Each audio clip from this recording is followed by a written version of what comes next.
Reciban una cordial bienvenida a una sesión más de Lengua Materna 2 para alumnas y alumnos de secundaria. Es un gusto encontrarnos por aquí de nuevo. Antes de iniciar, les recuerdo que debemos seguir cuidándonos lavando frecuentemente nuestras manos con agua y abundante jabón, usando el cubrebocas adecuadamente, de forma que cubra nariz y boca. Y aunque juntos, guardar y pedir la sana distancia. La salud es primero. Es tiempo de aprender y mantenernos saludables. También hagan algo de ejercicio. Les aseguro que los hará sentir muy bien. Qué gusto encontrarnos por aquí. Soy el profesor Fernando Santamaría Gutiérrez y en esta sesión, en Lengua Materna 2, hablaremos sobre la elaboración de preguntas sobre un tema. Y ahora, alumnas y alumnos, prepárense, pongan mucha atención, pues jugaremos a ser detectives.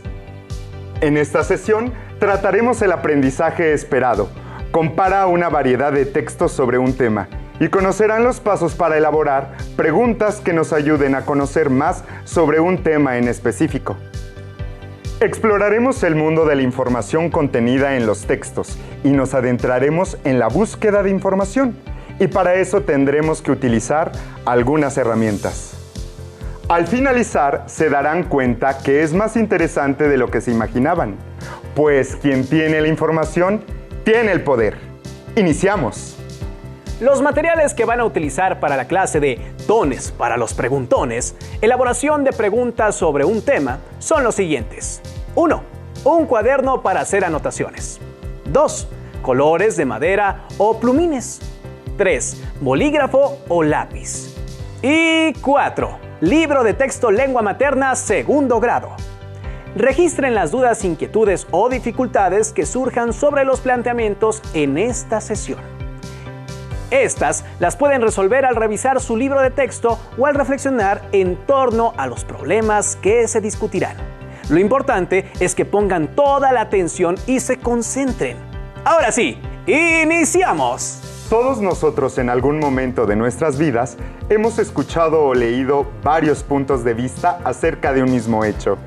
Pero, ¿cómo podríamos elegir entre la diversidad de información lo que recibimos?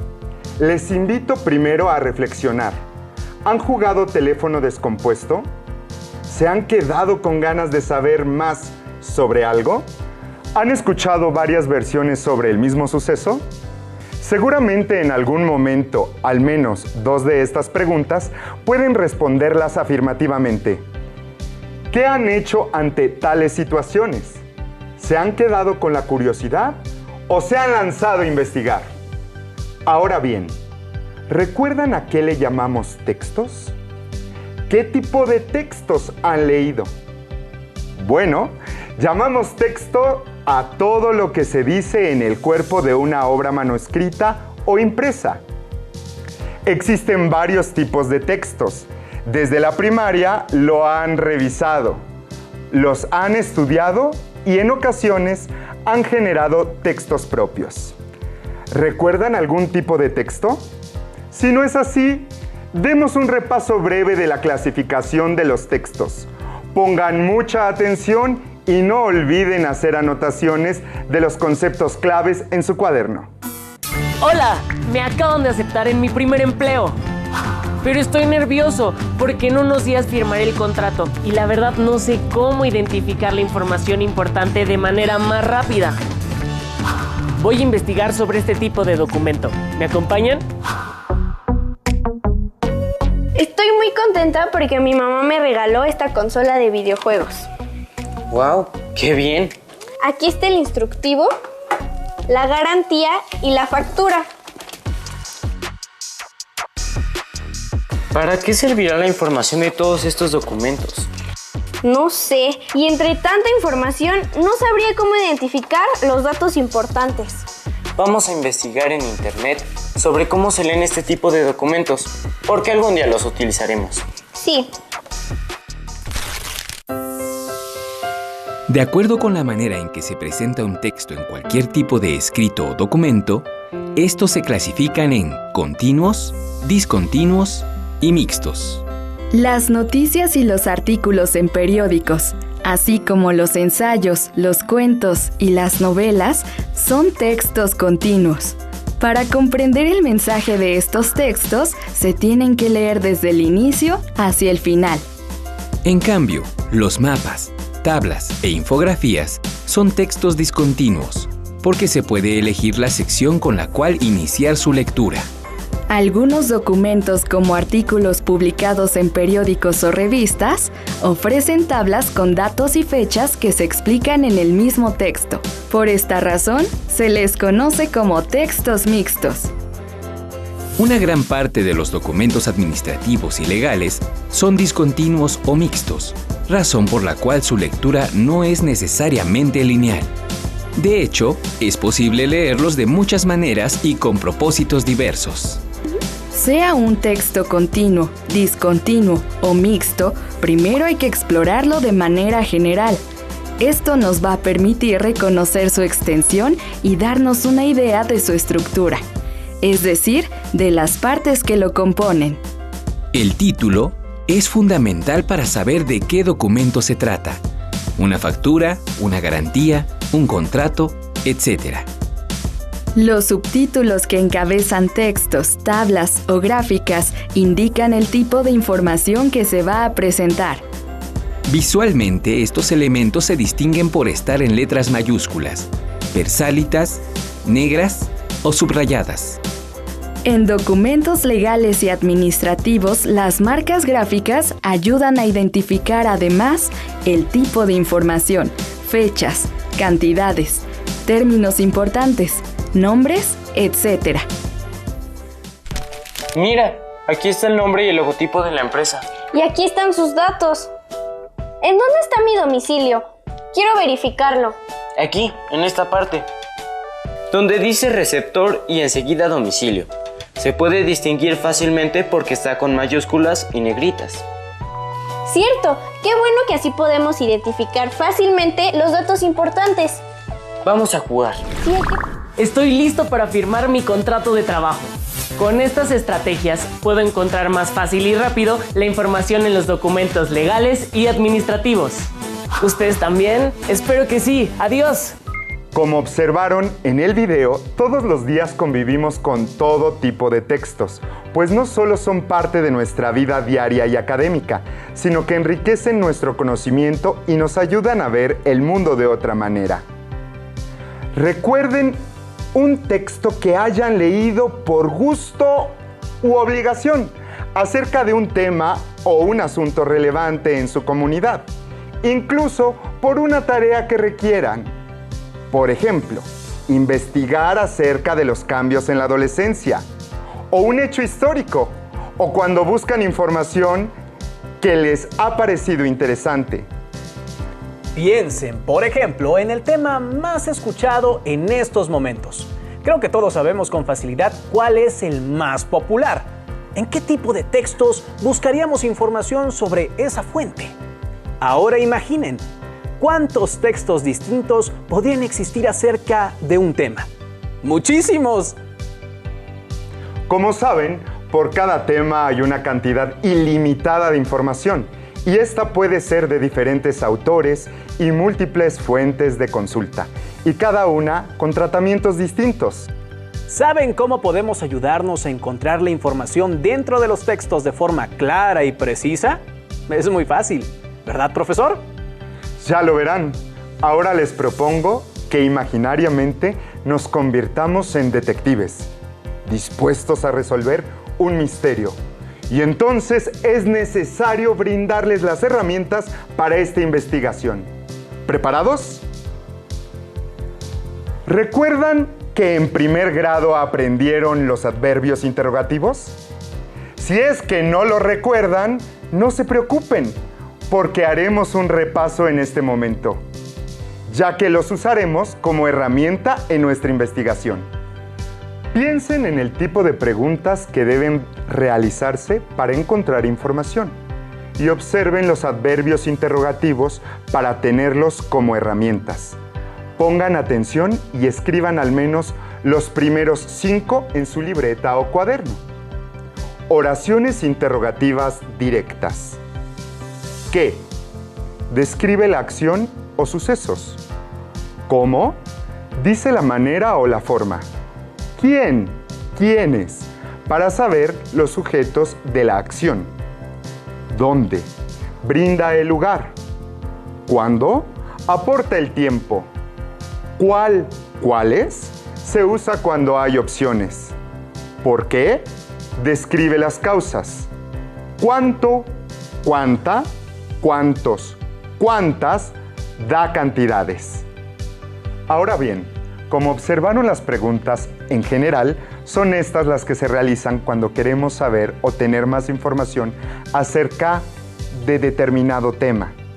Antes que nada, claro, tenemos que tener un tema definido e investigar, y luego pensar cómo organizaremos la información.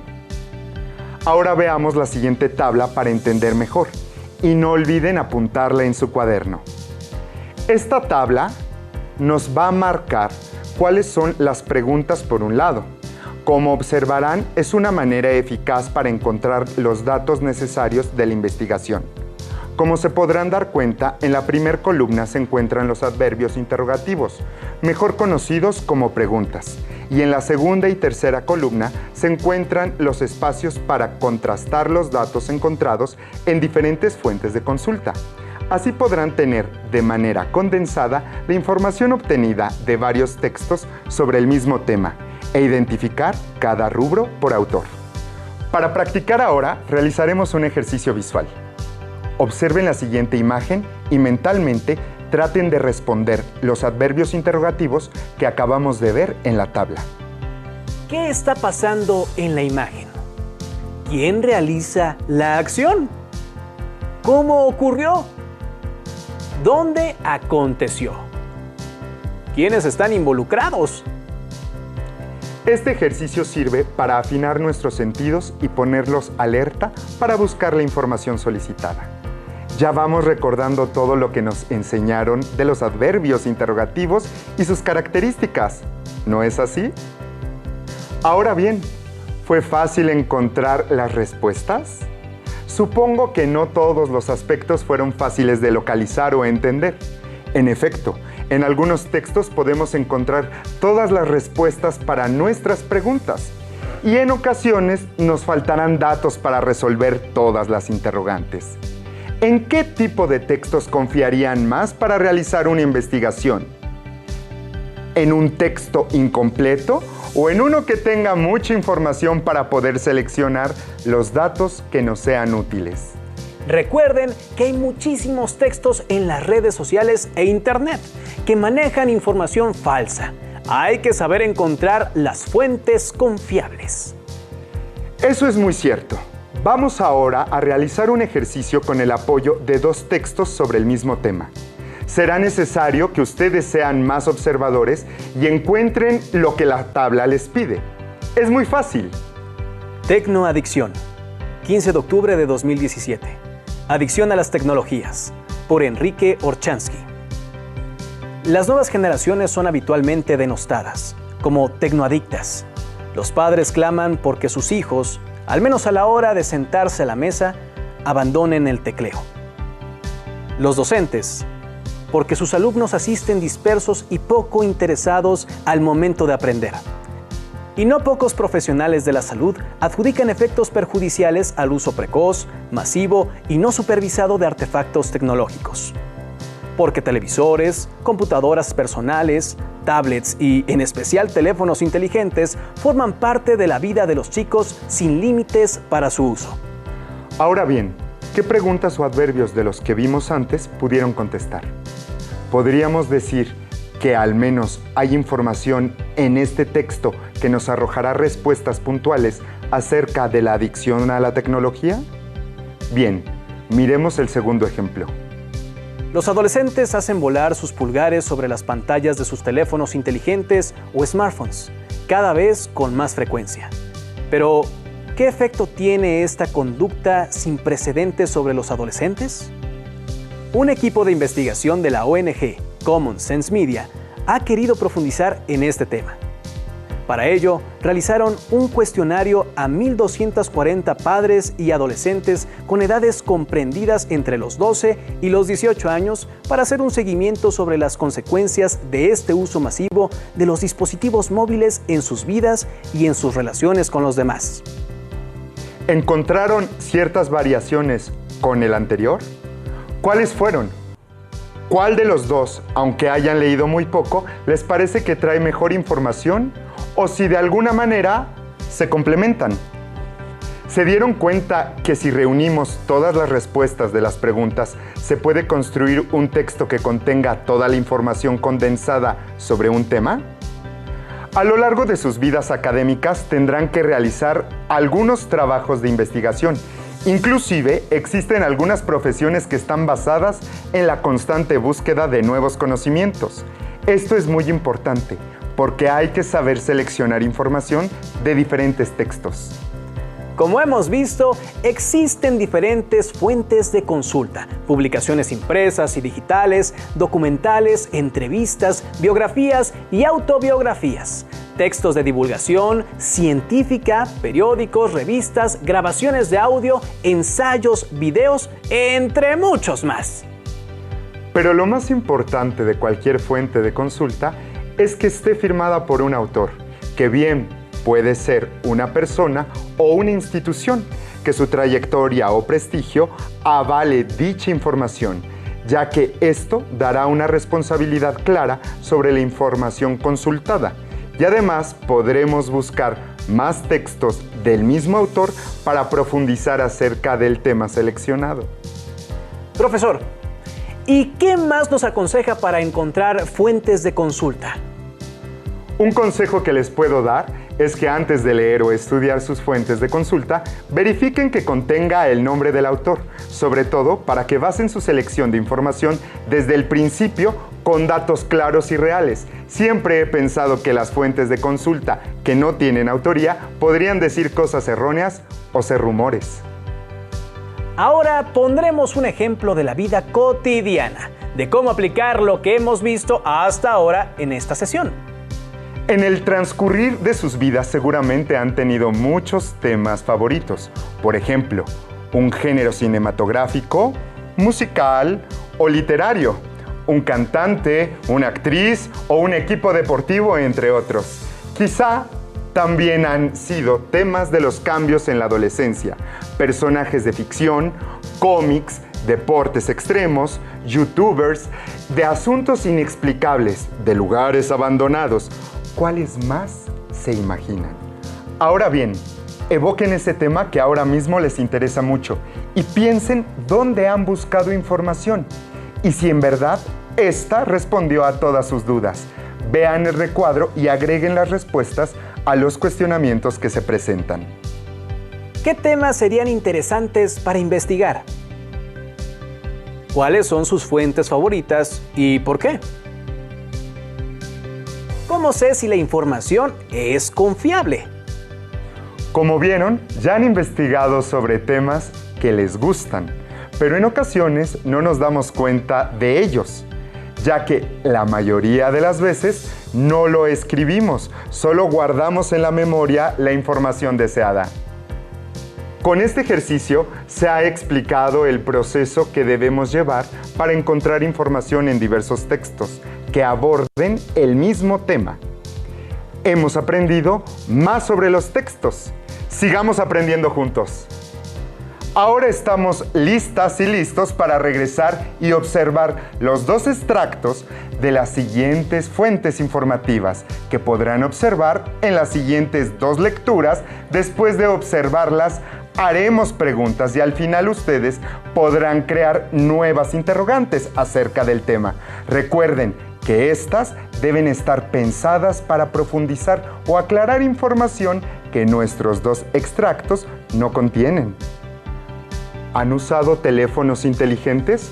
Acompáñenme ahora a leer este texto. Les propongo que mientras leamos el fragmento del texto, ustedes traten de buscar la respuesta a las preguntas de la tabla anterior y que escribieron en su cuaderno. Ahora consultemos otro fragmento del texto 1 sobre el mismo tema. Recuerden ir llenando su tabla con la información requerida. Las adicciones producen, además, otros efectos: tolerancias, necesidad de aumentar la dosis consumida para lograr satisfacción, y abstinencias, molestias físicas o psicológicas ante la suspensión súbita de la droga. En relación con lo último, una mayoría de usuarios de celulares experimentan nomofobia, es decir, la sensación de desnudez o desamparo psicológico cuando advierten haber olvidado su teléfono o cuando pierden conexión. Si bien el neologismo es médico, nomofobia solo describe una molestia, no una enfermedad. Para completar las condiciones necesarias que definen a una adicción, ningún verdadero adicto reconoce la magnitud de su consumo ni las consecuencias negativas sobre él y los que lo rodean. En verdad, los chicos no registran cuánto tiempo pasan conectados. Son los adultos citados antes los que advierten sus conductas diferentes. Argumentan con desesperación que viven mirando pantallas y que pierden su vida por estar conectados.